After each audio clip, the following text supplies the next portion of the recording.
Some islands are beautiful from the shore. Rarotonga is not one of them, because the real magic starts the moment you get into the water.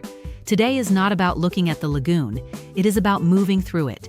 Fast, quietly, and occasionally, with far more confidence than coordination, which becomes important very quickly, because today includes underwater scooters, tiny islands floating inside the lagoon, glowing paddleboards, and one beach activity that somehow turns fully grown adults into extremely competitive commentators. And honestly, that last one may have been the most intense part of the day.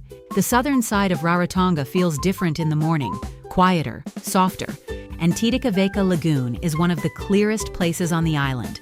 The water shifts between turquoise and deep blue, depending on the depth. The reef protecting the lagoon from stronger Pacific waves, keeping everything calm enough to explore slowly.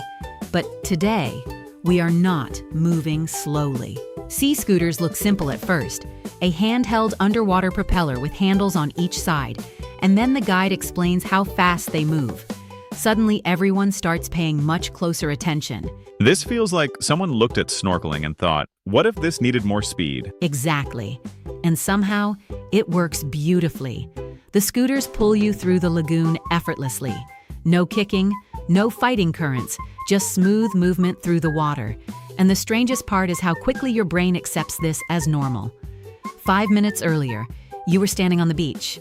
Now, you are gliding over coral like a very relaxed sea creature. The moment you lower your face beneath the surface, everything changes. Sound softens, movement slows, light bends through the water in shifting patterns, and suddenly, the lagoon feels enormous. The scooters allow you to cover far more distance than traditional snorkeling, which means the environment keeps changing around you. Coral gardens, white sand channels, schools of fish moving together like a single shape. And because the lagoon is shallow in many sections, sunlight reaches almost everything below, making the colors feel unreal.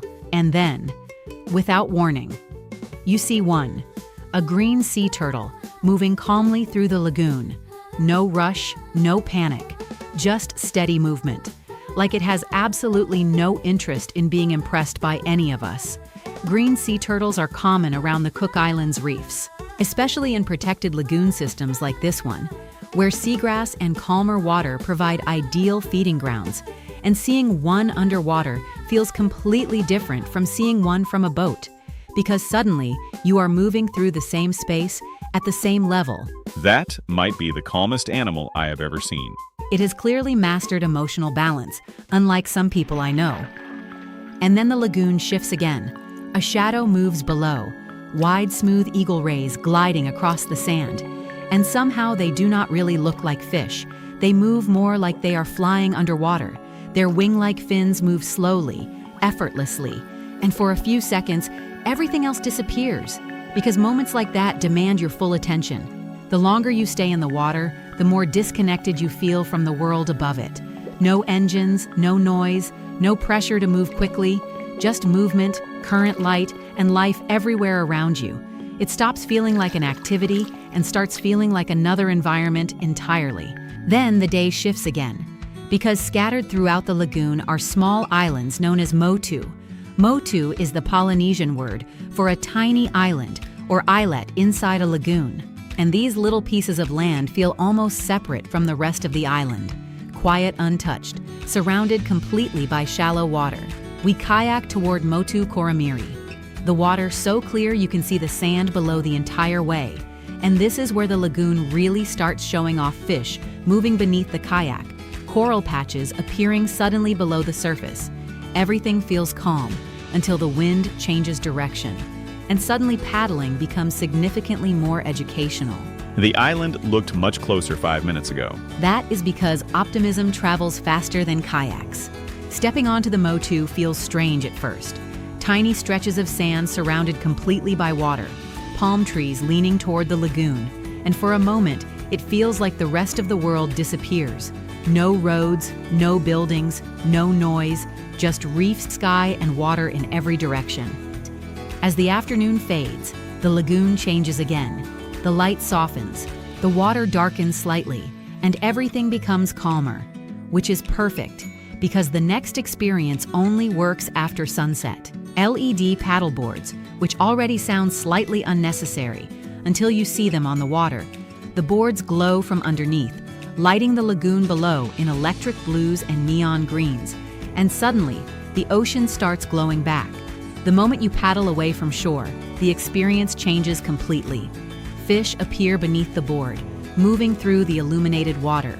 Coral structures glow softly underneath you. The lagoon that felt calm during the day now feels alive in a completely different way. And because the water is so clear, you can see movement constantly beneath you. Tiny fish darting through the light, reflections shifting across the sand.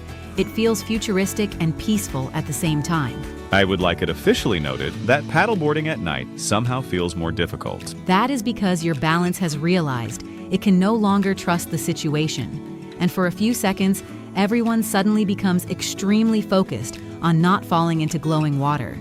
And then something unexpected happens. You stop worrying about balance. You stop thinking about paddling and you just drift. The sky above completely dark, the water glowing below. And suddenly, you feel suspended between two completely different worlds. And just when the day already feels impossible to improve, someone mentions hermit crab racing, which sounds adorable until it becomes competitive, very competitive. Small hermit crabs are placed carefully into a circle drawn in the sand, and whichever crab escapes first wins. That is the entire sport. And somehow, people become deeply emotionally invested, almost immediately. At first, nothing happens. The crabs sit completely still, clearly refusing to participate in our expectations. Then suddenly, one moves, another follows, and within seconds, everyone is shouting encouragement at tiny sea creatures, making deeply unpredictable decisions. I backed the wrong crab emotionally far too early. And somehow that sounds like a life lesson. That is the thing about Rarotonga. It never tries too hard. One moment you are underwater with turtles, the next you are cheering for a crab named Turbo. And somehow, both experiences feel equally important at the time. Today was not about one moment. It was about movement, through water, across the lagoon, into the night. And every part of it felt different from the last. Fast in some moments, completely peaceful in others. The kind of day that makes you lose track of time completely. And honestly, that feels very appropriate for this island. What does the Polynesian word Motu mean?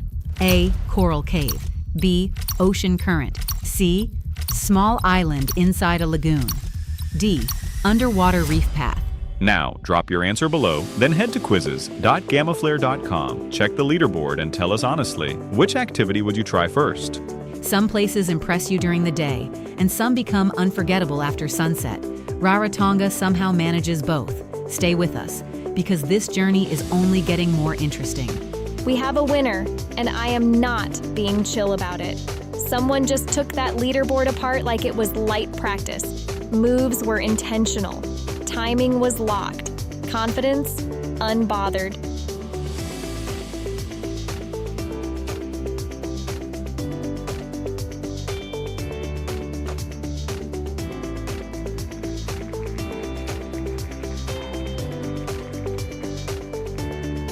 Big congrats to our champion. You absolutely showed out.